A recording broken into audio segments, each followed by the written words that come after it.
रामकृष्ण हरी माऊली. बोला माऊलीच्या नव्या एपिसोडमध्ये तुमचं स्वागत आहे. एपिसोड सुरू करण्यापूर्वी एक आवाहन करू इच्छितो की तुम्हाला जर का आमचा कंटेंट आवडत असेल तर प्लीज लाईक करा, सबस्क्राईब करा, शेअर करा आणि सर्वात महत्त्वाचं म्हणजे कमेंट करा. तुमच्या ह्या फीडबॅकमुळे आम्हाला नवी प्रेरणा मिळते आणि जर का तुम्हाला आमच्या इथे अजून कोणी तज्ज्ञ किंवा कोणी असे कार्यकर्ते बोलवायचे असतील, त्यांना तुम्हाला ऐकायचं असेल, तर नक्की आम्हाला सांगा. आम्ही त्यांना संपर्क करू आणि अजून चांगला कंटेंट तुमच्यासाठी आम्ही आणू. चला तर आजच्या विषयाकडे आपण वळूया. 20व्या शतकात वाढलेली मुलं जे आता पालक झाले आहेत, त्यांच्यासमोर बरेच प्रश्न उभे राहतात. आजकालचे पालक जे आहेत ते मोस्टली न्यूक्लिअर फॅमिलीजमध्ये आहेत. त्यामुळे घरात आपल्याला जसं आई-वडिलांचा आधार आधी असायचा, मामा, मावशी, काका, आत्या असायचे. तो आता आधार नसल्यामुळे मुलांना वाढवायचं कसं हे कळत नसायचं. 20व्या शतकात अजून एक इश्यू व्हायचा की बरेच जे मुलांचे अ, मानसशास्त्राचे जे इश्यू आहेत ते आपल्याला कळायचे नाहीत आणि त्यामुळे ते दुर्लक्षित व्हायचे. पण आता 21व्या शतकात इंटरनेटमुळे म्हणा किंवा काही चित्रपट आले त्याच्यामुळे म्हणा, ह्याचा थोडासा एक जनजागृती झालेली आहे आणि पालकसुद्धा आता जागरूक व्हायला लागले आहेत. पण तरीही अ, हे जे इश्यू आहेत जे आत्ताच्या मुलांमध्ये कधी-कधी आढळून येतात, तर ते पालक म्हणून आपल्याला एखाद वेळे कळणार नाहीत. त्यासाठी आपल्याला तज्ञांची मदत घ्यायला लागते आणि अजूनही त्या बाबतीतली जागृती तशी दुर्मिळ आहे. त्यामुळे तुमच्यासमोर अशा 2 व्यक्ती घेऊन येत आहोत, जे ह्या क्षेत्रातले तज्ञ आहेत आणि आपल्याला मार्गदर्शन करू शकतात. आज आपण पुनावळे येथील new Leaf Child development centre च्या को-फाउंडर्स म्हणजे संस्थापिका सोनल देशमुख आणि डॉक्टर स्नेहल गुंजाळ कांबळे यांना भेटणार आहोत. सोनल देशमुख यांनी क्लिनिकल सायकॉलॉजीमध्ये एम.फिल डिग्री मिळवली आहे आणि special education in intellectual disability ह्यामध्ये बी.एड केलं आहे. त्या स्पेशल नीड्सच्या मुलांबरोबर गेल्या 10 वर्षापासून कार्यरत आहे.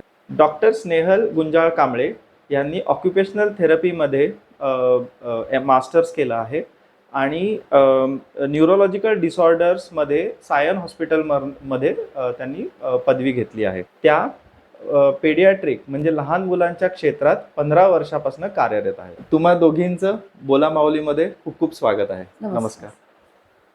तर पहिला प्रश्न मी विचारतो आणि दोघींना आहे तो प्रश्न की तुम्हाला या क्षेत्रात यायची संधी किंवा जी प्रेरणा मिळाली ती कशी मिळाली?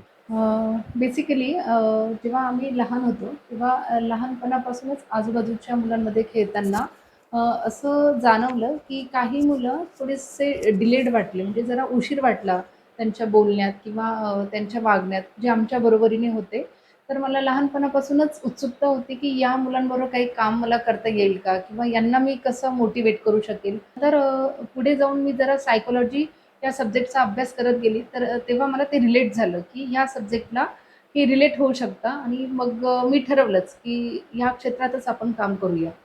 ॲक्च्युली माझ्या घरामध्ये म्हणजे माझी चुलत आत्या ती शी वॉज अ स्पेशल चाइल्ड आणि त्यावेळेला एक जागरूकता नव्हती समाजामध्ये. तर म्हणजे मी वडिलांकडनं ऐकलं आहे किंवा असं की ती एका कॉर्नरमध्ये असायची आणि तिच्याकडे लक्ष दिलं जायचं नाही किंवा जी शरीराची हालचाल गरजेची असते ती व्हायची नाही. त्याच्यामुळे शी हॅड अ अर्ली डिमाइज. आणि मग त्याच्यानंतर जे डिस्कशन वगैरे, so that made me think की आपल्याला ह्या मुलांसाठी काहीतरी आपण करू शकतो. आणि मग मी विचार केला की आपण ह्या सिस्टममध्ये एंटर करूया किंवा आपण समाजाचं काही त्या दृष्टीने काही हेल्प करू शकतो का. आणि मग it started my journey was started from there. आणि न्यू लीफ चाइल्ड डेव्हलपमेंट सेंटरची कल्पना तुमच्या डोक्यात कशी आली आणि जनरली ह्याच्यात तुम्ही काय तुमचा सहभाग कसा आहे? ॲक्च्युली स्वतःचं संस्था चालू करण्याआधी आम्ही बऱ्याच ठिकाणी ॲज अ थेरपिस्ट म्हणून काम केलेलं होतं. पण समहाऊ वी रिअलाइज की जसं काम करायला पाहिजे किंवा जसं काम व्हायला पाहिजे ते होत नाहीये. 100% एफर्ट्स दिले जात नाहीये किंवा काहीतरी लूप होल्स आहेत. सो लेटर आम्ही दोघी भेटलो आणि वी वर लाईक की लेट्स वर्क ऑन दॅट आणि आपण स्वतःचं असं चालू करू जिकडे आपण कंट्रोल करू शकतो गोष्टी आणि आपल्या मॅनेज करू शकतो. मग आम्ही म्हणजे चालू केलं newly child development centre. New Leaf Child development centre यामध्ये तुम्ही मुलांसाठी काय काय सेवा देता आणि त्याच्या म्हणजे कुठल्या वयोगटामध्ये किंवा कसं तुमचं म्हणजे कसं कार्य चालतं ते जरा मे बी प्रेक्षकांना आमच्या सांगा. New Leaf Child development centre हे आमचं सेंटर पुनावळेमध्ये आहे. तिथे विदिन वन रूफ आम्ही बऱ्याच सेवा मुलांना देत असतो. त्यामध्ये occupational therapy, behaviour therapy, remedial therapy, speech therapy, dance and movement therapy आणि काही प्रमाणामध्ये योगा थेरपी पण आम्ही मुलांना देतो. बरं, ओके. आणि हे सगळ्या वयोगटांसाठी असतं की कसं काय असतं? बेसिकली जेव्हा बच्चू माइल्स म्हणजे साधारणतः अर्ली इंटरव्हेन्शनमध्ये म्हणजे 1 वर्षापासून बच्चू जेव्हा मोठे व्हायला लागतात, तेव्हा काही प्रमाणात हे कळतं की ह्या मुलांमध्ये काहीतरी डिलेज आढळतंय. हं. म्हणून साधारण 1 वर्षापासून आम्ही स्टार्ट करतो बच्चूंना थेरपीज द्यायला. बरोबर, बरोबर. पण आता आपण जनरली हे बघतो की पालक जे आहेत त्यांना हे न्यूअन्सेस किंवा हे जे छोटे-छोटे गोष्टी आहेत की आता मुलगा किंवा मुलगी 1 वर्षापासून 2 वर्षाची झाली, 3 वर्षाची झाली, तर ह्यांचे जे डिलेड माइलस्टोन जे तुम्ही म्हणताय, ते आयडेंटिफाय त्यांना कसे होतील? किंवा कुठल्या पॉइंटला त्यांनी तुमचा सपोर्ट घेतला पाहिजे की तुम्हाला संपर्क केला पाहिजे? बरोबर. बेसिकली सर्वसाधारणपणे 6 महिन्याचं जे जे पण बाळ असतं, तर ते social smile in the sense की आई-बाबांना स्माईल देणे, आवाज दिला की हाक मारली की त्यांच्याकडे बघणे, त्यांना स्माईल देणे, हे स्टार्ट करत असतं.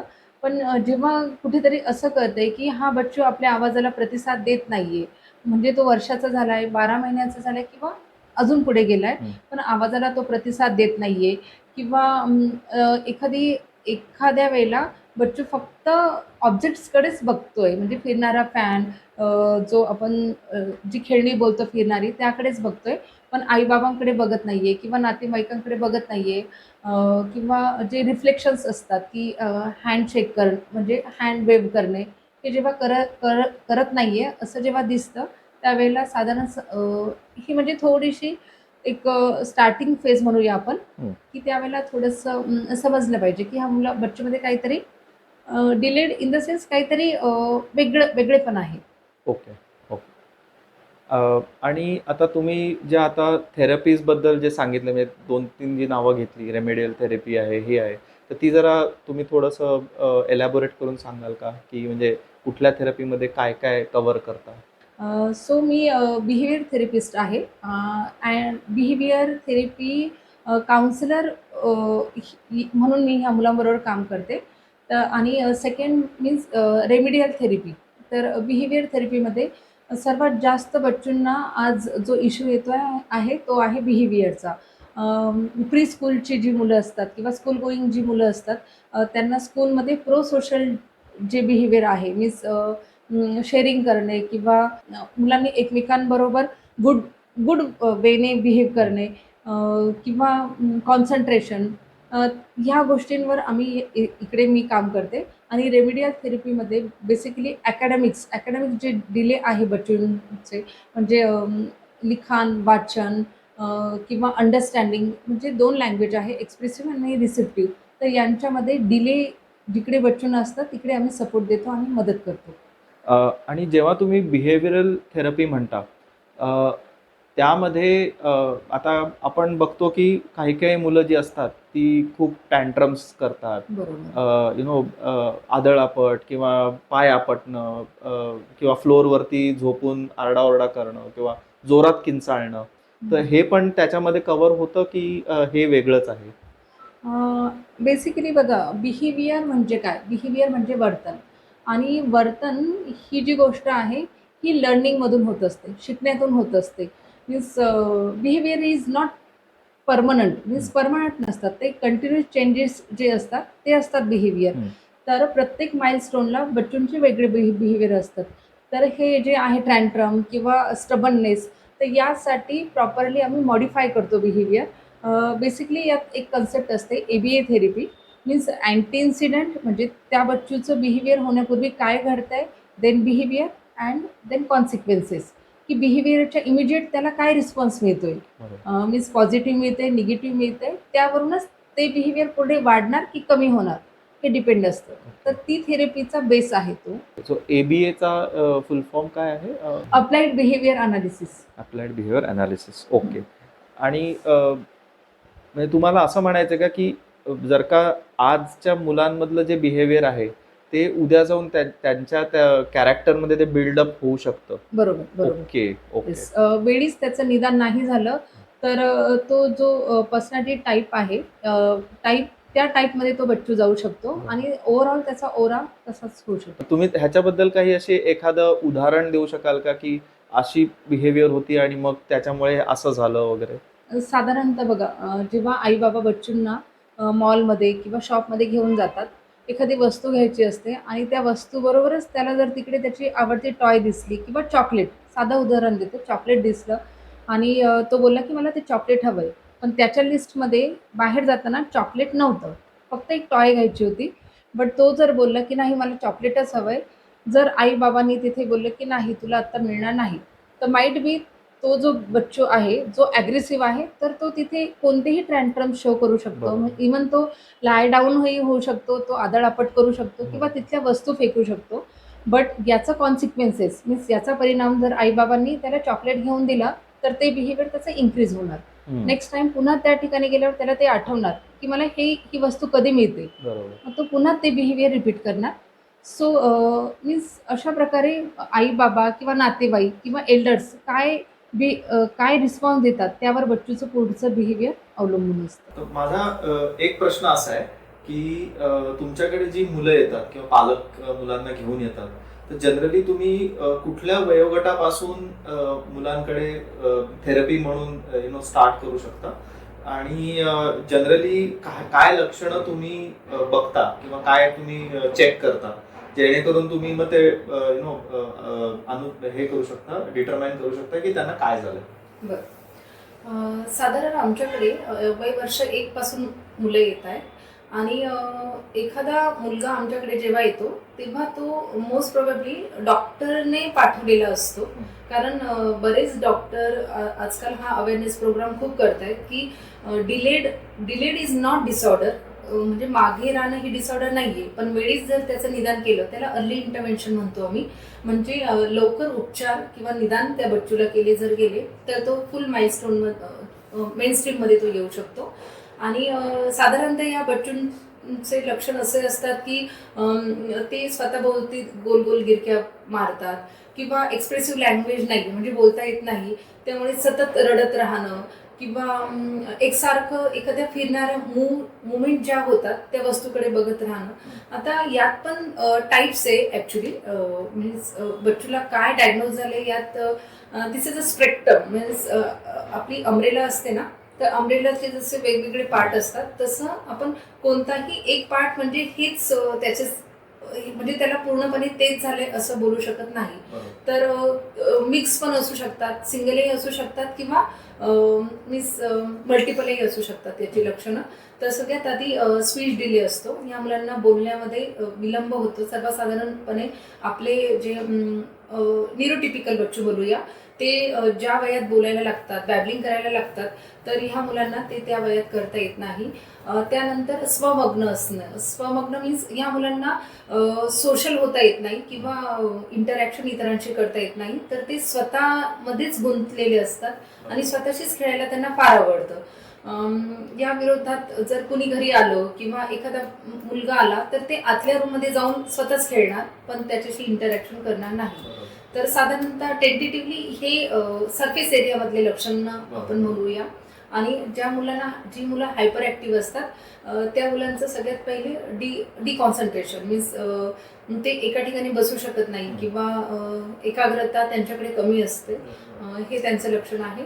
आणि सर्वसाधारणपणे स्कूलिंगचे जेव्हा बच्चूंचे स्कूलला जाण्याचे जेव्हा वय होतात तेव्हा स्कूलमधून जेव्हा घरी पॅरेंट्सला हा फीडबॅक यायला लागतो की तुमचा बच्चू एका ठिकाणी बसत नाहीये किंवा तो सांगितलेले इन्स्ट्रक्शन फॉलो करत नाहीये, तेव्हा बरेच पॅरेंट्स अवेअर होतात.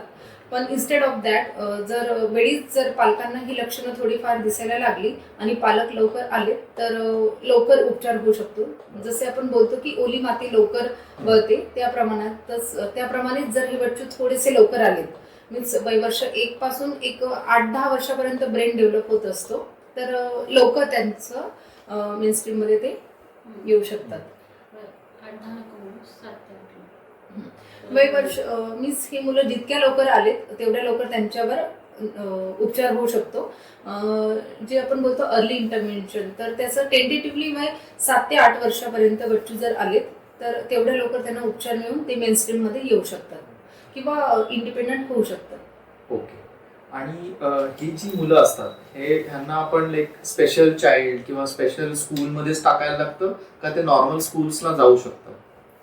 ॲक्च्युली ह्या सगळ्यात आधी स्क्रीनिंग होते, टेस्ट असतात. याच्या पर्टिक्युलर आमच्याकडे टेस्ट आहेत की माइल्ड आहे बच्चू की सिव्हिअर आहे की मॉडरेट आहे, तर त्यानुसार बच्चूंना पुढचे उपचार केले जातात. स्पेशल स्कूलमध्ये ॲज पर मुलगा वेगवेगळ्या क्रायटेरियानुसार लर्निंग दिले जातं, त्यामुळे स्पेशल स्कूल असतात.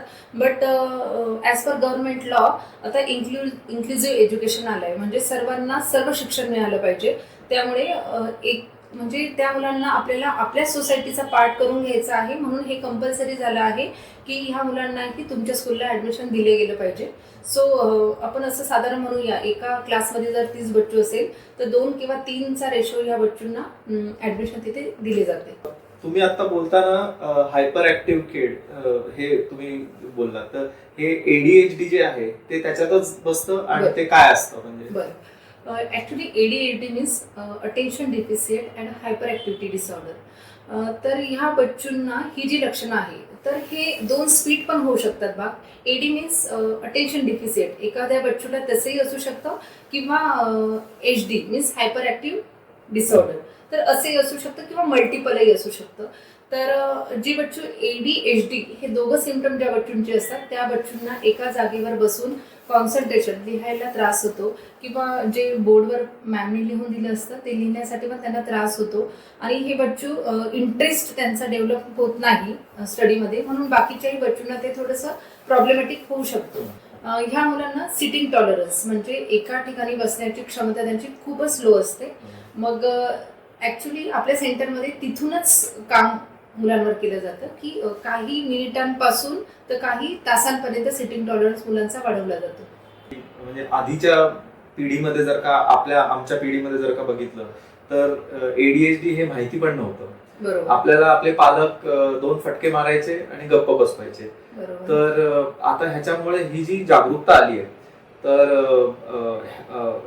बेसिकली आता तर सगळे पालक असे म्हणतात की अरे थोडासा हायपर ऍक्टिव्हिटी जरी दिसली तरी ती ह्याला ADHD नाही ना वगैरे असे प्रश्न यायला लागतात त्यांना. तर असं काही आहे का की इंटरनेट किंवा मोबाईल, टॅब्स, स्क्रीन टाइम ह्याच्यामुळे ADHDचं प्रमाण वाढलंय का आधीपासून तसंच होतं, फक्त आता डिटेक्शन वाढलंय? अगदी बरोबर प्रश्न विचारला तुम्ही. ऍक्च्युली पूर्वीच्या वेळी सुद्धा ही मुलं होती. असं नाहीये की पूर्वी फारच शांत पिढी वगैरे म्हणता येईल अशी मुलं नव्हती, पण त्यांना एक्सप्लोजर म्हणून त्यांना बघा, म्हणजे ते झाडावर चढणे, फळं तोडणे, किंवा बागेत फिरायला जाणे, किंवा घराच्या आजूबाजूला पटांगण होतं तिकडे फिरायला जाणे, ही खूप एक्सप्लोजर त्यांना मिळायचं. इव्हन त्यांना नेबरहूड किंवा आत्या, काका, मावशी हे सगळे नातेवाईकांमध्ये एनर्जी ती त्यांची युटिलाइज व्हायची. म्हणजे आता काकाबरोबर फिरायला जा, नंतर आत्याबरोबर जा, नंतर आजी आजोबांबरोबर जा. पण आता असं झालंय की फॅमिली खूप आपली छोटी झाली आहे, तर त्यामुळे त्या फॅमिलीमुळे, न्यूक्लिअर फॅमिलीमुळे काय होतंय की आई बाबांना तेवढी एनर्जी, त्या मुलाची तेवढी एनर्जी ते युटिलाइज करू शकत नाहीये किंवा त्यांना वेगळी दिशा देऊ शकत नाहीये आणि त्यामुळे त्या मुलाची जो आपण बोलू शकतो की जी त्याची हायपर ऍक्टिव्हिटी आहे किंवा जी त्याची एनर्जी आहे तर ती ह्या वेगवेगळ्या ट्रॅन्ट्रम थ्रू बाहेर होते. ते मूल स्टबन होतं आणि मग त्याला आई बाबा दुसरा पर्याय निवडतात तो म्हणजे स्क्रीनिंग. बट पुन्हा आपण तिकडेच येऊया. जे आपण व्हर्च्युअल ऑटिझमचे जो कन्सेप्ट आहे तो या स्क्रीनिंगचाच रिझल्ट आहे. म्हणजे व्हर्च्युअल ऑटिझम मीन्स हे बच्चू स्क्रीनिंगमुळे त्या गोष्टीमध्ये इतके गुंततात की ऑलरेडी ते सोशल कम्युनिकेट करत नाही तर त्यांना ते म्हणजे त्यांचं जग व्हायला म्हणजे जग वाटायला लागतं. आता तुम्ही बघा काही बच्चू तर अगदी पपेट सारखेच बोलायला लागले किंवा ते जे कॅरेक्टर आहे कार्टून मधलं तोच आवाज काढून बोलतात. मीन्स इतका त्याचा परिणाम कारण त्याचं ब्रेन फार अर्ली डेव्हलपमेंट एरिया स्टेजमध्ये असतं तर त्याचा परिणाम त्यांच्यावर होतो. आणि सेकंड म्हणजे स्क्रीनिंग टाईममुळे खूप जास्त बच्चूंना आपण बोलूया खूप जास्त प्रॉब्लेम स्क्रीनिंग टाईमला मुळे होते. ऑलरेडी एडी हायपर ॲक्टिव्हिटी असल्यामुळे आणि स्क्रीनिंग टाईम किंवा खाण्यात पण आजकाल जे जंक फूड आहे किंवा रेडी टू ईट फूड आहे किंवा घरी जे पॅकेट फूड आहे मीन्स चिप्स असेल किंवा व्हॉट मॅगी किंवा कोणतेही त्याचाही परिणाम त्यावर दिसतो.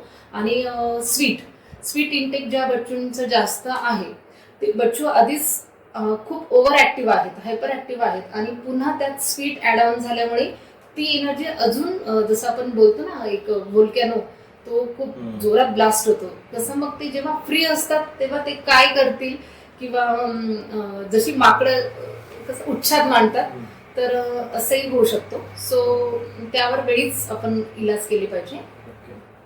आता आपण म्हणजे सामान्य मुलं पण हे करतात की साखर खा, चॉकलेट खा, आईस्क्रीम खा किंवा जंक फूडच पाहिजे असतं त्यांना. तर ऍक्च्युली त्याच्यामुळे सामान्य मुलांवरती पण परिणाम होऊ शकतो, मानसिक परिणाम. Exactly yes. सामान्य मूल जेव्हा हे सगळं करतं पण त्याला सामान्य मुलाचा ब्रेन हा न्यूरोटिपिकल असल्यामुळे त्याला वेळीच हे माहीत असतं की आता मला पुढची डायरेक्शन काय घ्यायची आहे. बट कोणतीही गोष्ट थ्रेशोल्डच्या वर गेली किंवा एक्सेस झाली तर त्याचा परिणाम वाईट होणारच. इव्हन मीन्स एल्डर्स असो किंवा लहान मुलं असो. तर स्क्रीनिंग टाईम खूप एक्सेसिव्ह झाला किंवा स्वीट इंटेक खूप एक्सेसिव्ह झाला. नॅचरल फ्रुट्स किंवा natural sugar is okay but तुम्ही दररोज बच्चूला दररोज चॉकलेट देतायत, काहीतरी स्वीट घरात बनवतायत ते देतायत, घरात अक्षरशः फ्रीजमध्ये मिठाईचे डबे आहेत तो जाऊन खातोय. So it's not good. Okay. आणि म्हणजे अजून एक असं की ओबेसिटी या मुला आजकाल आपल्याला दिसतंय की मुलांमध्ये ओबेसिटी वाढलेली आहे. त्याच्यामुळे अर्ली प्युबर्टी वगैरे हे सगळे इश्यू जंक फूडमुळे किंवा स्वीटमुळे फेस होतात.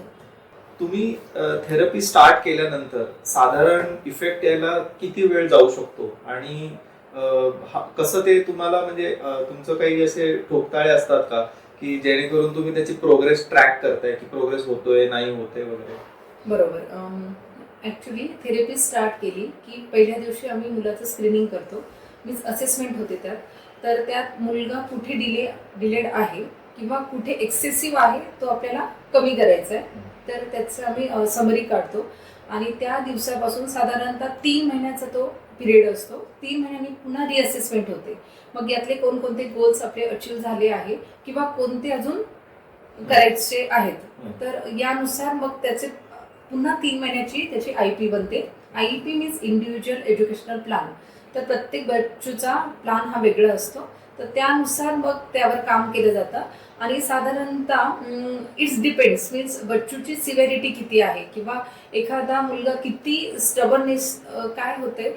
ज्या बच्चूला मागच्या 8 वर्षापासून जी सवय आहे ती सवय ब्रेक करायला थोडा वेळ घेतो तो. काही बच्चू 6 मंथ्स घेतात, काही वर्षही घेतात किंवा काही बच्चू 3 महिन्यातही रिझल्ट दाखवून न्यूरोटिपिकल वेला ते दिसतात. सो ही जी स्क्रीनिंग टेस्ट आहे ती सगळ्या मुलांनी घ्यायला पाहिजे. म्हणजे आता समज माझी मुलं आहेत तर त्यांचे ते सामान्य असतील किंवा नसतील मला माहिती नाहीये. तर मग मी ते तुमच्याकडे येऊन ती स्क्रीनिंग टेस्ट एकदा घेऊन एक शाश्वती असावी की हे झालं ओके म्हणजे एव्हरीथिंग इज फाईन असं करायला पाहिजे, गरज आहे का? अशी काही आवश्यकता नाही. कारण जर तुम्ही लहानपणापासून त्या बच्चूला बघताय तर त्यात एखादी गोष्ट तुम्हाला फार एक्सेसिव्ह वाटते किंवा खूप कमी वाटते. सर्वसाधारण जे आपण बोलतो ना रॅशनल बिहेवियर सामान्य मुलांपेक्षा ही गोष्ट याच्यात फार जास्तही वाटतं किंवा अगदीच कमी आहे. तर त्यावेळेला थोडंसं अलर्ट राहण्याची गरज आहे. बट मोस्टली सर्वसामान्य मुलांना ह्या गोष्टीची गरज नाही. एक प्रश्न असा आहे की घर आणि थेरपी म्हणजे मुलगा थेरपीसाठी 1 तास येणार आणि मग तो घरी जाणार आणि मग घरी 23 तास तो घरी असणार. बरोबर. तर ह्याच्यामध्ये जर का ह्या थेरपीमध्ये सातत्य किती महत्वाचं आहे आणि पालकांनी ते कसं केलं पाहिजे? ऍक्च्युली हे एकदम करेक्ट आहे की बच्चू इकडे 1 तासासाठी येतो आणि घरी 23 तास असतो. बट इकडे जे आपण मॉडिफिकेशन देतो तर ॲज इट इज घरी फॉलो नाही झाले किंवा घरी थोडंसं दुर्लक्ष करण्यात आलं, डाएटबद्दलही थोडासा अवेअरनेस कमी असला किंवा इतरही गोष्टी मुलाच्या खूप जास्त गृहीत धरायला लागले, ओव्हर पॅम्परिंग म्हणावं किंवा जे हट्ट पुरवणं, तर या गोष्टीचा रिझल्ट यायला मग वेळ लागतो. त्यामुळे सगळ्यात आधी आम्हाला पॅरेंट्सला अवेअर करावं लागतं. इव्हन पॅरेंट्सला पण आम्ही इकडे ट्रेनिंग देतो. त्यांच्याशीही आम्ही की तुम्हाला काउन्सिलिंग करतो, होम प्रोग्राम देतो की घरी तुम्हाला काय काय करायचंय किंवा काय नाही करायचंय. ओके, तर together we can. Actually therapy किंवा या बच्चूंवर काम करणं हे सगळ्या टीमची ती जबाबदारी आहे आणि सगळ्यांनी मिळून ते केलं पाहिजे. आणि जनरली तुमच्या मते पालकांकडनं काय सामान्यतः चुका काय होतात आणि कुठे काय चुका केल्या नाही पाहिजेत पालकांनी बिहेवियरली किंवा कसंही? बरं, सर्वसामान्यपणे बघा, बच्चू जेव्हा जन्माला येतो त्यानंतर तो आपल्या हातात असतो. जन्माच्या आधी आपण खूप काही गोष्टींवर कंट्रोल करू शकत नाही, पण जन्मल्यानंतर तो आपल्या हातात असतो. त्यानंतर त्याचे एक एक माइलस्टोन, तो कसा मोठा होतोय याच्याकडे बारकाईने थोडंसं लक्ष द्यावं लागेल. आणि दुसरी गोष्ट, जी आपण पारंपरिक जी पद्धत असते की अगं तो बोलेल किंवा त्याच्या पप्पांना तर मी ते काय पोपटाचं पाणी वगैरे दिलेलं तेव्हा तो बोलायला लागला किंवा होईल तो मिक्स, हे जे पारंपरिक आपण, मला त्यांच्या याच्यावर जायचं नाहीये, बट हे जे पारंपरिक इलाज आहे हे न करता सायंटिफिकली मीन्स ह्या बच्चूला कसली गरज आहे हे पालकांनी बारकाईने बघितलं पाहिजे. आणि तो बोलेल, तो करेल, यापेक्षा सर्वसामान्य कोणत्या वयोगटात बच्चू बोलते होतात किंवा सर्वसामान्य त्यांचे माइलस्टोन दिसतात यावर बारकाईने लक्ष देणे खूप गरजेचे आहे. आजकाल दोघे पालक जॉब करत असतात, बरोबर. त्यामुळे लक्ष द्यायला बहुतांश वेळा ते नसतात. आया असते किंवा मावशी असतात घरी आणि मग त्या बघतात वगैरे. हो. त्या काय एवढं ऑब्झर्व करणार नाही. तर ही हा एक प्रॉब्लेमॅटिक गोष्ट तुम्हाला अशी वाटते का? ऍक्च्युली मावशा किंवा बाकी एल्डर्स मीन्स पेरेंट्स सोडून बाकी एल्डर्स आहेत त्यांना पण थोडं आपण अवेअर केलं की साधारण हा त्रास देतो पण पर्टिक्युलर कधी त्रास देतो मीन्स काय होण्याच्या आधी तो त्रास देतो. तो खूप वेळा टीव्हीज बघतोय त्यानंतर तो त्रास देतोय किंवा त्याला खूप सफोकेशन झालं घरात त्यामुळे तो त्रास देतोय हे बघणं खूप गरजेचं आहे. किंवा आज त्याने काय खाल्लं, हे छोट्या ज्या गोष्टी आहेत त्या पण मॅटर करतात. आणि त्रास देणं हा सर्वसामान्य शब्द न वापरता हा दिवसातून कधी त्याने खूप जास्त ट्रॅन्ट्रम दाखवले त्याचा ट्रॅक ठेवणं, त्याचा डाटा ठेवणं त्यांच्याकडून घेणं आवश्यक आहे. बेसिकली तो ट्रॅक ठेवणं, मॉनिटरिंग झालं पाहिजे. सो एक प्रश्न असा आहे की आपण जनरली असं बघतो की स्पेशल चाइल्ड असलं तर त्याला समाजामध्ये मिक्स व्हायला थोडा इश्यू येतो, एस्पेशली शाळेमध्ये की काही पोरं असतात की ते बुली करतात किंवा समाजामध्ये सुद्धा काही आजूबाजूचे लोक असतात ते त्याला थोडंसं घालून पाडून बोलतात वगैरे. तर ही मुलं आपल्या समाजामध्ये मिक्स कसे होतील आणि जनरली होतात का? की जसं तुम्ही म्हटलं काही लोक सौम्य असतं, काही सिव्हिअर असतो, तर ते सगळं कसं हँडल करायचं? बरोबर. बघा, साधारणतः समाज म्हणजे काय, तर समाज मीन्स एका व्यक्तीपासून 2 व्यक्तीपासून इतर व्यक्तींपर्यंत जाणारा प्रवाह आहे. तर प्रत्येकाने जर हे ठरवलं की नाही हे मूल जरी स्पेशल आहे किंवा ह्या मुलाला जरी जास्त काहीतरी गरज आहे किंवा काही गोष्टीत हे मागे आहे तरी पण याने माझ्या मुलाबरोबर खेळायला काहीच हरकत नाही. म्हणजे तिथे त्या ठिकाणी एखादा एल्डर जर उभा असेल किंवा कोणीतरी मॉनिटरिंग करायला उभं असेल, इट्स नॉट व्हायरल. मीन्स या मुलाचा हा आजार नाहीये, ही फक्त एक स्टेज आहे. तर त्याचा आजार माझ्या बच्चूला होईल का, मग त्याचं काय होणार. तर हा जो स्टिग्मा आहे, सोशल स्टिग्मा, हा कमी झाला पाहिजे. आणि आपण म्हणजे आपण असं बोलूया की एकदम मोकळेपणाने ह्या मुलांना जर आपण इन्क्लुझिव्ह होण्याची, म्हणजे समाजाबरोबर मेनस्ट्रीममध्ये चालण्याची जर आपण त्यांना संधी दिली तर लवकरच ही मुलं खूप छान प्रगती दाखवतात. त्यामुळे मी सगळ्यांना कृपया मी हे आवाहन करू इच्छिते की कोणत्याही मुलाला डिले दिसला किंवा त्यामध्ये काही प्रॉब्लेम दिसला तर आपल्या मुलाला काही त्याच्यातून रिस्क असेल, धोका असेल, हा स्टिग्मा न बाळगता मुलांना एकमेकांशी खेळू द्यावं. कारण आपल्याही मुलांना त्यामुळे एक चान्स मिळतो की आपल्यापेक्षा जी मुलं डिले आहेत किंवा हायपर आहेत तर त्यांच्याशी कसं डील करायचं. आपल्याही मुलांना लवकर तो अनुभव मिळालेला त्यांच्याही मीन्स आयुष्यासाठी ते खूप पूरक असेल. एक शब्द मी असा साधारण ऐकला होता, न्यूरो ड्रायव्हर्स म्हणून. तर ते काय आहे आणि तुम्ही त्याच्याबद्दल काही तुम्ही सांगू शकाल का? ऍक्च्युली न्यूरोटिपिकल म्हणजे जी सर्वसामान्य मुलं आहेत की ज्या आपले डिलेड माइलस्टोन्स आपण म्हणतो किंवा नॉर्मल माइलस्टोन्स आहेत की ह्या एजमध्ये मुलगा बसायला लागतो, ह्यामध्ये चालायला लागतो किंवा क्रॉलिंग करायला लागतो.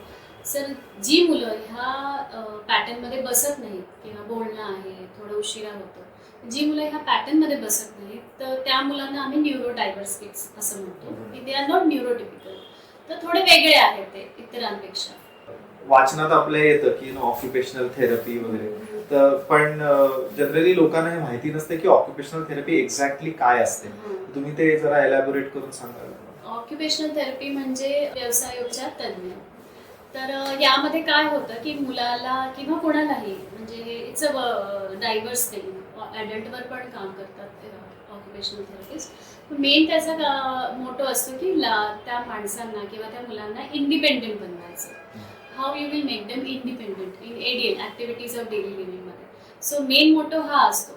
मग त्याच्यामध्ये सब टाईप्स येतात की मुलगा एका जागेवर बसत नाहीये किंवा शाळेमध्ये तो एकटा बसू शकत नाहीये किंवा तो स्वतःच्या हाताने जेवत नाहीये, ब्रश करत नाहीये किंवा तो अभ्यास करू शकत नाही, लिहू शकत नाही. तर त्याच्यावर आपण कसं काम करतो. So occupational therapy covers all this things की how to make them independent. आणि जनरली आता आपण बघतो की नॉर्मल मुलं जरी असली तरी अभ्यासाचा कंटाळाच करणार किंवा स्वतःहून त्यांचं आवरणार नाही, सांडवा सांडवी करणार गोष्टींची.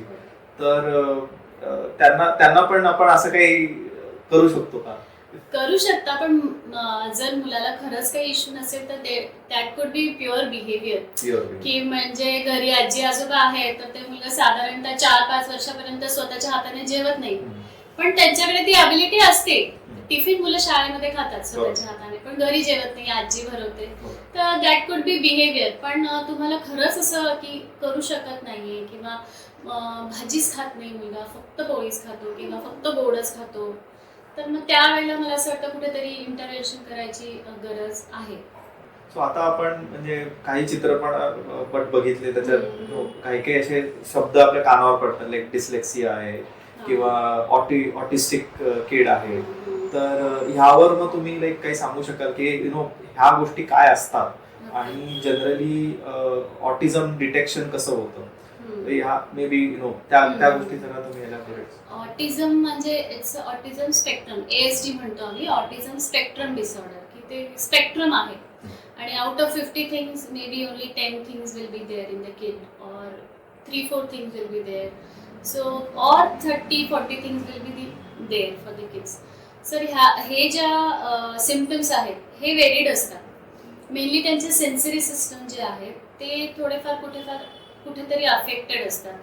की अशी मुलं बसू शकत नाहीत एका ठिकाणी, जरी बसते तरी कंटिन्युअस रॉकिंग चालू असतं, काहीतरी स्टिनिंग चालू असतं, त्यांना हा कुठेतरी आवाज पाहिजे असतो किंवा उड्यास मारत बसतील किंवा गाड्या असतात, गाडी उलटी करून चाकं फिरवून त्यांच्याकडे बघत बसणार किंवा गोष्टी एका लाईनमध्ये लावणार किंवा आवाज करत राहणार, भांड्यांचे आवाज करणे किंवा वर चढायची, उड्या मारायची, ह्या असं किंवा पेन्स कळत नाही त्या मुलांना. हां, वॅक्सिनेशन केल्यानंतर रडतच नाही बाळ अजिबात किंवा पडलं लागलं आपल्याला असं वाटतं बापरे किती लागलंय मुलाला, पण त्या मुलाचा रिस्पॉन्स नसतो तेवढा, मुलगा रडत नाही. तर हे सगळं म्हणजे सुपरफिशियल मी तुम्हाला सांगते की ऑटिझम मध्ये असे सिम्पटम्स आपल्याला दिसतात बरोबर. किंवा एक्सेसिव्ह इटिंग असतं, कुठे थांबायचं तेच कळत नाही मुलाला. किंवा अशी मुलं अजूनही 3 वर्षाची 4 वर्षाची पण सेमी सॉलिड फूड खातात, चावू शकत नाही. त्यांना ड्रिंकिंगमध्ये म्हणजे पाणी स्ट्रॉने पिऊ शकत नाही, ओरल अफेक्टेड आहे, त्याच्यामुळे बोलणं पण त्यांचं अफेक्ट होतं. तर हे सुपरफिशियल सिम्पटम्स आहेत की ज्याच्यामुळे सर्वसामान्य लोकांना आयडेंटिफाय करता येतात आणि वी कॅन पुढचं मग फर्दर आपण त्यांचं थेरपी वगैरे प्लॅन करू शकतो. आणि हे जे इश्यूज आहेत की ADHD असेल किंवा ऑटिझम असेल, तर ह्या गोष्टी जेनेटिक आहेत की गर्भधारणेच्या वेळी येतात की कसं असतं, म्हणजे how is the biology basically? Actually autism का होतो आणि म्हणजे त्याच्यावर रिसर्च चालू आहे. MRI CT स्कॅन बऱ्याचशा मुलांचे होतात, पण अजूनही ठोस सबळ कारण मिळालेलं नाहीये की की हा गोष्टींमुळे ऑटिझम होतोय किंवा प्रेग्नन्सीमध्ये जे स्कॅन्स होतात त्याच्यामध्ये काही ॲबनॉर्मॅलिटीज फाईंड झाल्यात असं अजूनही सबळ पुरावे नाही आहेत. पण stress factor could be thing. पहिले कसं एकत्र कुटुंब पद्धती असायची, तर बायकांची म्हणजे कामं डिवाइड व्हायची किंवा एकमेकांचा सपोर्ट असायचा, संवाद व्हायचे घरामध्ये, स्ट्रेस रिलीज व्हायचे. आणि आता असं होतंय की आई आणि बाबा दोघेही कामावर असतात, स्ट्रेस फॅक्टर तिथेच जास्त असतो, घरी उशिरा येतात, फॅमिलीमध्ये संवाद होत नाही, प्लस स्मोकिंग ड्रिंकिंग हे वाढलेलं आहे किंवा कामाचं प्रेशर पण असतं लेटपर्यंत. तर त्यामुळे सुद्धा हे व्हायचे कारणं आहेत. म्हणजे these are the propose reasons. कारण मला आठवतं जेव्हा मी माझं पोस्ट ग्रॅज्युएशन करत होते तेव्हा ऑटिस्टिक मुलं अगदी हातावर मोजण्या इतकी होती. KM ला एक युनिट होतं ऑटिझमचं आणि तिथे आम्ही जायचो की कशी थेरपी घेतात आणि काय. पण आता तुम्ही बघाल तर इतकं कॉमन झालं, म्हणजे विदिन 15-20 इयर्स ऑटिझमचा रेट ऑलमोस्ट डबल ट्रिपल झालेला आहे. म्हणजे तुम्ही असं म्हणू शकता की पालकांच्या लाईफस्टाईलमुळे मुलांवरती Yes, परिणाम definitely. होत चाललाय. आणि अजून एक आहे की लेट पॅरेंटहूड Late parenthood. हे पण एक कारण असू शकतं. आणि कुठेतरी बायोलॉजिकल कन्सिव्हिंग पण म्हणजे नॅचरल कन्सिव्ह होत नाही मुलं, ते that could be another reason. IVF वगैरे होतेच. मला तरी असं वाटतं की जेवढं वाचलंय की पाश्चात्य देशात ऑटिझमचं प्रमाण जास्त आहे कम्पेअर्ड टू भारत. ह्याचं काही कारण असू शकेल? अगेन तेच lifestyle Lifestyle. Is the major role. की आपल्या इथे अजूनही बऱ्याच ठिकाणी एकत्र कुटुंब पद्धती आहे, त्याच्यामुळे ऑटोमॅटिकली काय होतं, हे जे स्मोकिंग आहे ड्रिंकिंग आहे ह्याला पण थोड्याफार प्रमाणात आळा बसतो. प्लस घरामध्ये वातावरण वेगळं असतं, मुलांना आजी आजोबा आवडत असतात, गोष्टी असतात, संवाद होतात घरामध्ये, त्यांना प्लेमेट असतो. आजी आजोबा म्हणजे मुलांचं काइंड ऑफ प्लेमेटच आहे. सो कम्युनिकेशन सोशल स्किल्स या तिथेच कुठेतरी वाढीस लागतात. आता याचा रिलेटेड एक प्रश्न आहे की आजकाल जर का तुम्ही कपल्स बघितले तर ते जनरली एकच मुलगा हवा किंवा मुलगी हवी एवढंच असतं, one child policy sort of. तर हे तुम्हाला असं वाटतं का कुठेतरी चेंज व्हायला हवं? ऍक्च्युली काय होतं ना, आताची जी जनरेशन आहे त्यांना मूल असणं इटसेल्फ खूप मोठी रिस्पॉन्सिबिलिटी वाटते. आणि लग्न लेट होतात कारण मुलीला पण इंडिपेंडेंट व्हायचं असतं, तिला पण कमवायचं असतं, तिला पण असतात बऱ्याचशा इच्छा, त्याच्यामुळे लग्न लेट होतात, मुलं कन्सीव्ह लेट होतात. मग एक मूल आहे तोपर्यंतच 30 पर्यंत गेलेलं असतं एज. मग त्या मुलाचं करता वगैरे 3-4 वर्षापर्यंत मग असं होतं की वन इज सफिशियंट किंवा मग दुसऱ्याची जबाबदारी घ्यायची नसते. हा, पण 2 मुलं असतील तर डेफिनेटली इट्स बेटर, कारण त्यांचं सोशल स्किल्स, कम्युनिकेशन्स किंवा शेअरिंग म्हणा, अगदी लेमॅन टर्ममध्ये शेअरिंग करणं, वेट करणं, टर्न टेकिंग, ह्या गोष्टी आपोआप नॅचरली येतात. त्यांनी प्रोबॅबली बिहेवियरली पण चेंज होत असेल आणि एक भावंडांमुळे थोडं थेरोपॅटिक पण काही आणि सपोर्ट सिस्टम पण राहते की नॉट ॲट द चाइल्डहुड, पण मग थोडे मोठे झाल्यानंतर समबडी इज देअर, बॅकअप कोणीतरी आहे, इमोशनल सपोर्ट सिस्टम पण असते. सो आता ह्या ज्या आता ऑटिझम बद्दल आपण बोललो वगैरे, तर आता ह्याच्यावरती जी थेरपी आहे ती कुठल्या कुठल्या प्रकारची आणि काय कसे करतात ती थेरपी? ऑटिझमवर मेनली सांगायचं म्हटलं तर जी आपली सेन्सरी सिस्टम असते ती कुठेतरी अफेक्टेड असते. तर सेन्सरी सिस्टम म्हणजे काय की आपण वेगवेगळे सेन्सेशन फील करतो. फॉर एक्झाम्पल टॅक्टाईल आहे की आपण टच केलं कोणाला तर आपल्याला फील होतं कोणीतरी आपल्याला टच केलं. पण मग ऑटिस्टिक मुलांमध्ये काय होतं की sometimes this sensation could be painful. तर मग ते कोणाचा टच बेअर सुद्धा करू शकत नाही. मग किंवा डिफरंट टेक्स्चरचे कपडे ते घालू शकत नाही, चिडचिड होते, रडतात. किंवा अदर वे राऊंड पण असेल, पेन्स त्यांना कळत नाही, पेन टॉलरन्स त्यांचा खूप असतो. सो बेसिकली हे एक सिस्टम झालं टॅक्टाईल सिस्टम. मग तुमचं व्हिज्युअल आहे किंवा ऑडिटरी आहे. स्कूलमध्ये थोडा आवाज वाढला तशी मुलं कान बंद करून घेतात किंवा आवाज असेल तर ते नॉर्मल फंक्शन करू शकत नाहीत. किंवा वेस्टिब्युलर म्हणाल तर मुवमेंट, कंटिन्युअस त्यांना मुवमेंट लागते की ते झोक्यावर उड्या मारणार, इकडून तिकडून धावणार किंवा मग त्यांना भीती वाटणार, साध्या जिना चढायला पण त्यांना भीती वाटणार. So it's both ways. तर मग ह्या सिस्टमवर काम करण्यासाठी सेन्सरी इंटिग्रेशन थेरपी आहे की जी मुलांच्या सेन्सरी सिस्टमवर आम्ही काम करतो. म्हणजे मुलाला स्विंगवर बसत नाही, घाबरतोय, तर ते कसं त्या सेन्सरी इंटिग्रेशन थेरपी थ्रू त्यांना आम्ही शिकवतो. सो ह्यांना ज्यांना सेन्सरी इश्यूज आहेत ह्यांना तुम्ही एक्झॅक्टली कधी मदत करता? डिपेंड्स. आता मुलांना मग टॅक्टाईल थेरपी आहे सेन्सरी, मग त्याच्यामध्ये डिफरंट काइंड ऑफ टेक्स्चर्स असतात किंवा ब्रशेस असतात. तर मग ते आम्हाला स्टिम्युलेशन द्यावं लागतं मुलांना किंवा मग स्टिम्युलेशन देऊन डिसेन्सिटाईज करावं लागतं. सो बोथ वेज आम्हाला काम करावं लागतं. डिपेंड्स मुलामध्ये कमी आहे की जास्त आहे त्या हिशोबाने. आणि जनरली ही जी थेरपी ही 1 to 1 असते की तुम्ही ग्रुप्स ऑफ 2, 3, 4 करू शकता? जनरली जेव्हा इनिशियली मुलं आमच्याकडे येतात तर आम्ही 1 to 1 प्रेफर करतो. कारण 1 to 1 मध्ये डिस्ट्रॅक्शन्स कमी असतात, मुलगा अटेन्शन बेटर देतो आणि लर्निंग फास्टर होते. पण थोडे दिवस जर पास झाल्यानंतर किंवा आम्हाला सर्टन जे आम्ही टार्गेट केले ते अचीव झाल्यानंतर आम्ही ग्रुप सेशनमध्ये मुलाला इंटिग्रेट करतो. जेणेकरून की सोशल सिच्युएशनमध्ये मुलगा इंटिग्रेट कसं होईल. आपलं अल्टिमेट एम तेच आहे की सोशली मुलाला इंटिग्रेट करायचं, मेन स्ट्रीममध्ये आणायचं. सो नंतर आम्ही ग्रुप थेरपीमध्ये चालू करतो सेशन्स. आणि जे आपण जनरली खेळ असतात आपले गेम्स और Yes. तर हे ओटी मध्ये ऑक्युपेशनल थेरपीमध्ये किती इम्पॉर्टंट आहे?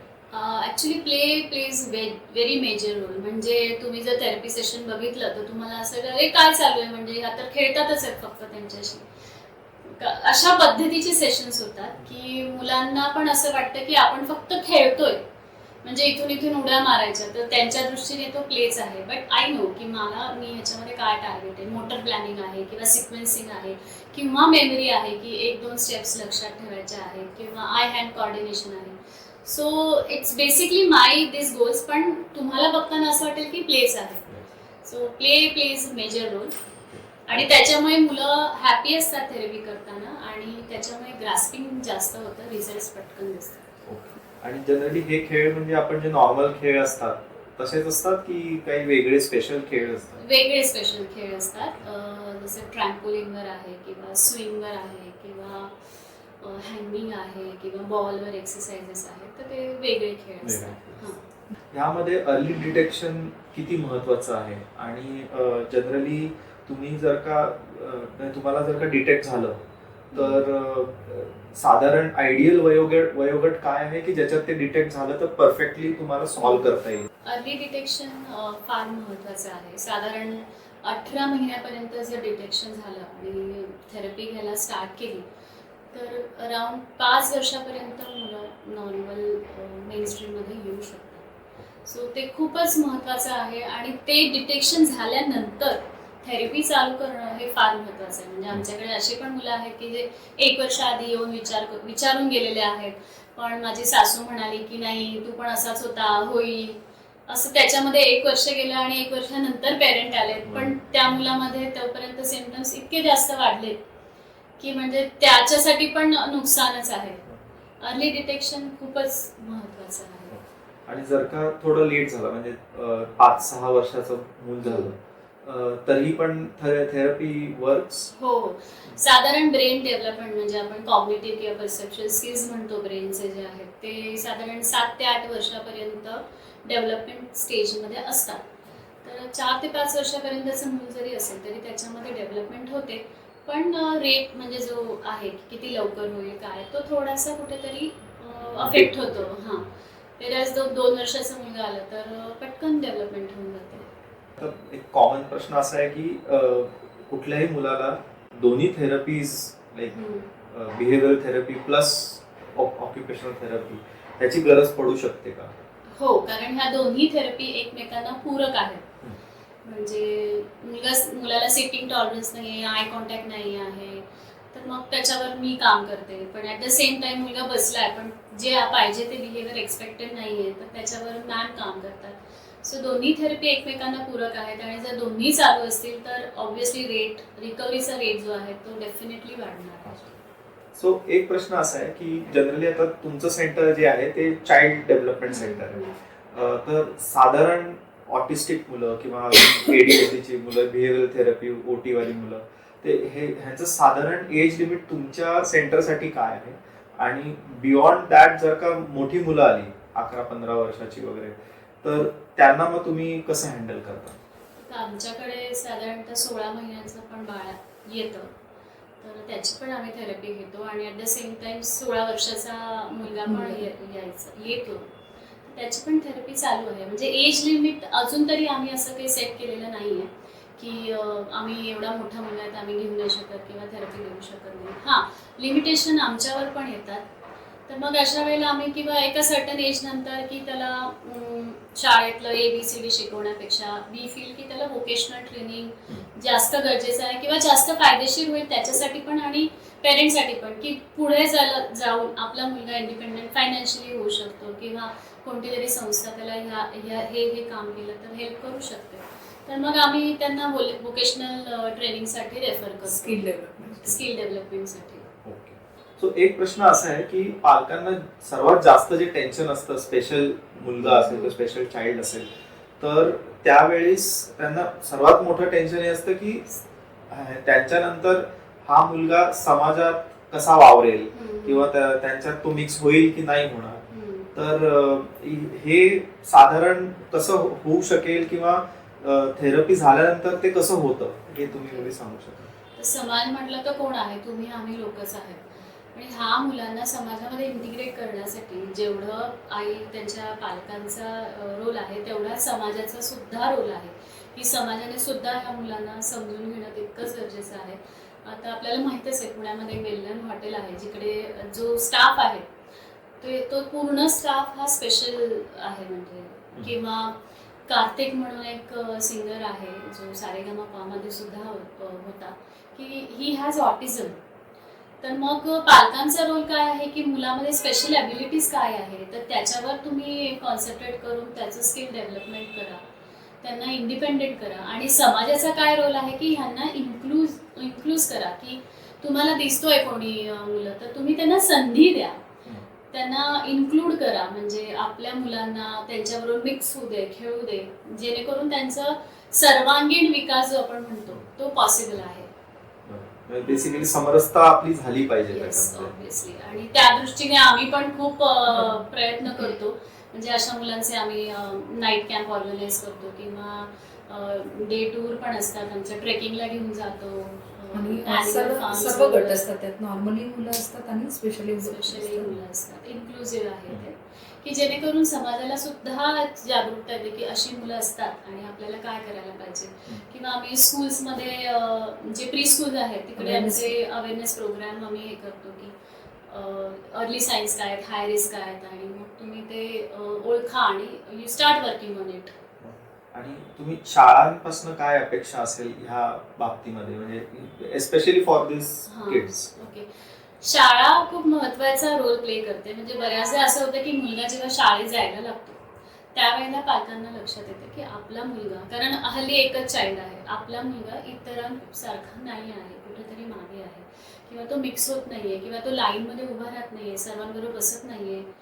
तर आणि मग मला असं वाटतं की फॅमिली नंतर मुलाचा जो सेकंड जो समाज असतो तो शाळाच असतो. हम्म, त्यामुळे शाळा खूप महत्वाचा खूप महत्त्वाचा रोल प्ले करते. तर मग अशा वेळेला शाळेने टीचर्सने त्या मुलाच्या पालकांना जागरूक करणं हे खूपच महत्त्वाचं आहे. मग त्या दृष्टीने मग पालक डेव्हलपमेंटल पिडियाट्रिशियन आहे किंवा थेरपिस्ट आहे त्यांचं ओपिनियन घेऊन मग थेरपी चालू करू शकतात.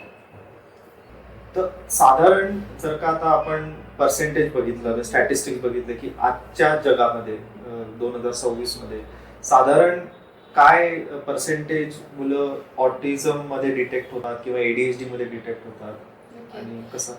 अकॉर्डिंग टू द लेटेस्ट आपण इंटरनेटवर बघितलं स्टॅटिस्टिक, तर पूर्ण ग्लोबल पॉप्युलेशनमध्ये 15 ते 20% मुलं जी आहेत किंवा ओव्हरऑल ही न्यूरो डायव्हर्जंट आहेत. आणि ऑटिझमचं म्हणाल तर त्याचा रेट आता 1 in 36 पर्यंत गेलेला आहे. एक शेवटचा प्रश्न की आजचे जे पालक आहेत त्यांचे जेन अल्फा जेन बीटा जी मुलं आहेत त्यांना तुम्ही काय संदेश देऊ इच्छिता? हा संदेश राहील की तुम्हाला जर अर्ली सिम्पटम्स दिसले तर ते ॲक्सेप्ट करा. सगळ्यात पहिले घराचं वातावरण हे चांगलं ठेवा, घरात संवाद होऊ द्या, मुलांना वेळ द्या. आईचा रोल खूप महत्त्वाचा असतो मुलांना. तर तो समहाव फायनान्शियल नीड असते किंवा काळाची गरज म्हणता येईल. आई वडील दोघेही कामावर असतात, पण संध्याकाळनंतर कुठेतरी मुलांना वेळ द्या, त्यांच्याशी संवाद साधा, त्यांच्याबरोबर खेळा. हे खूप महत्त्वाचं आहे. हां, क्वालिटी टाईम स्पेंड करा. आणि जर तुम्हाला सिम्पटम्स दिसत आहेत मुलांमध्ये तर हा काय म्हणेल, शेजारचे काय म्हणतील, याच्यामध्ये जाऊ नका. तुम्ही लवकरात लवकर त्याच्या दृष्टीने पावलं उचला आणि त्याच्यावर काम करा. माझा संदेश हाच राहणार की मुलाला कुटुंबाला वेळ द्या, प्रायोरिटी ती ठेवा.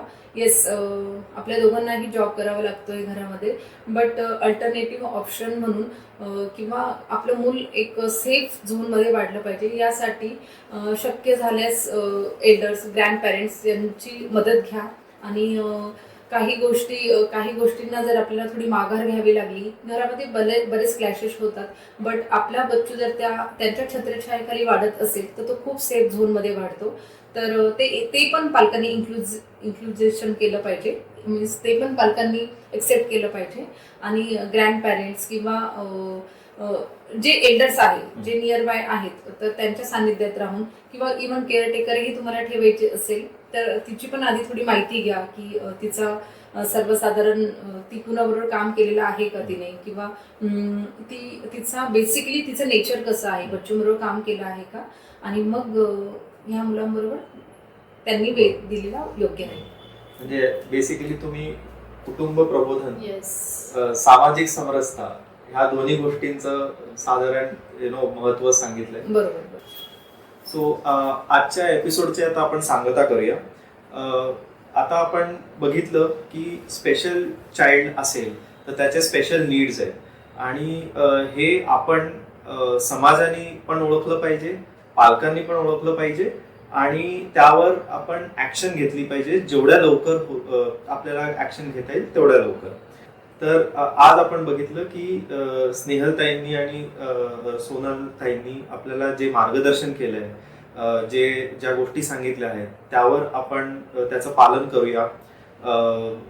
एस्पेशली कुटुंब प्रबोधन असेल की आपल्या घरातला संवाद, घरातली परिस्थिती किंवा घरातलं जे वातावरण आहे ते, सामाजिक रित्या जर का आपल्या समाजामध्ये कोणी असे स्पेशल चिल्ड्रन असतील तर त्यांच्याबरोबर आपण कशी वागणूक दिली पाहिजे ह्या गोष्टी ज्या असतील, किंवा इव्हन शाळांच्या मॅनेजमेंटनी मुलांकडे कसं लक्ष दिलं पाहिजे, तर ह्या गोष्टी आपण करूया. आपल्यासमोर उदाहरणं आता आहेतच आणि जर तुम्हाला कधी अशी काही गरज वाटली तर आपल्यासमोर अशा ह्या दोघी आहेत ज्यांना तुम्ही येऊन त्यांच्याशी भेटू शकता, बोलू शकता पुनावळ्यामध्ये आणि त्यांच्याकडनं मार्गदर्शन घेऊ शकता. आम्ही डिस्क्रिप्शनमध्ये ह्यांचे डिटेल्स टाकूच, पण जर का तुम्हाला काही प्रश्न असतील जे आम्हाला विचारायचे असतील किंवा आमच्या मार्फत त्यांच्यापर्यंत पोचवायचे असतील तर तुम्ही नक्की कमेंट करा आणि आम्ही जेवढ्या लवकर तुम्हाला त्याच्यावरती रिप्लाय करता येईल तेवढ्या लवकर आम्ही ते करू. बाकी काय असेल तर बोला माऊली. धन्यवाद. धन्यवाद. धन्यवाद.